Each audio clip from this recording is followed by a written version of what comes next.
Baiklah, Bismillahirrahmanirrahim. Assalamualaikum warahmatullahi wabarakatuh. Perkenalkan, saya M. Nuris Fadila. Saya dari kelas 4 di Sistem Informasi dengan NIM 7012101997. Nah, di sini saya akan membawakan materi tentang Project Management Office atau PMO. Nah, ini bersangkutan dengan mata kuliah Manajemen Project Sistem Informasi dengan dosen Pak Robi. Tanpa berlama-lama lagi, kita lanjut ke materi. Yang pertama, apa itu Project Management Office atau PMO?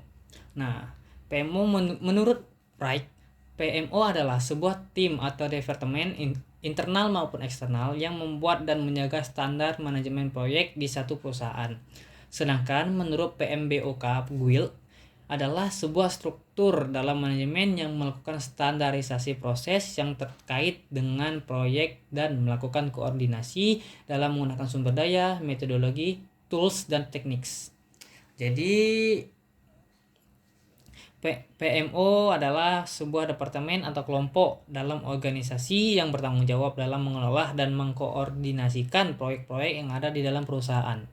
Nah, tujuan dari PMO ini yaitu untuk memastikan bahwa proyek-proyek yang sudah berjalan atau dikerjakan bisa berjalan dengan efektif, efisien, dan juga agar meningkatkan kualitas manajemen proyek, mengurangi risiko, meningkatkan keberhasilan proyek, serta memastikan konsistensi dalam penggunaan metodologi dan standar manajemen proyek di seluruh organisasi. Nah, apa saja tugas dan tanggung jawab dari PMO? Nah, menurut PMBOK Guild, fungsi utama dari PMO adalah untuk mendukung pekerjaan manajemen proyek dalam berbagai macam, seperti mengelola sumber daya bersama sama proyek yang dikelola oleh PMO, mengidentifikasi dan mengembangkan metodologi manajemen proyek, praktik dan standar terbaik, pembinaan, pendampingan, pelatihan dan pengawasan, memantau kepatuhan terhadap standar, kebijakan, prosedur, dan pola manajemen proyek melalui audit proyek, mengembangkan dan mengelola kebijakan proyek, prosedur, template, dan dokumentasi bersama lainnya atau aset organisasi. Nah, yang keenam adalah koordinasi komunikasi lintas proyek. Yang ketujuh adalah memimpin transfer pengetahuan. Yang ke-8 menghentikan proyek. Yang ke-9 keputusan lainnya atas proyek yang dinilai terbaik untuk organisasi ke depannya. Lanjut, yaitu ada jenis-jenis proyek manajemen office. Nah, mengutip dari TOMS, ada 3 jenis PMO nih yang memiliki tingkat kontrol yang berbeda. Nah, yang pertama itu ada direktif. Nah, direktif ini memegang kontrol penuh dalam proyek perusahaan karena mengatur keberlangsungannya secara langsung. Maksudnya di sini PMO direktif ini terjun langsung ke lapangan gitu. Dan PMO direktif juga dapat menunjuk proses project manajemen yang kompeten dalam menyelesaikan suatu proyek. PM yang terpilih tersebut nantinya juga harus melaporkan kembali mengenai proyek ke direktur PMO. Nah, hal ini memungkinkan terjadinya konsistensi praktek dalam semua proyek. Tingkat kontrol yang dipegang PMO terhadap proyek perusahaan sangat tinggi.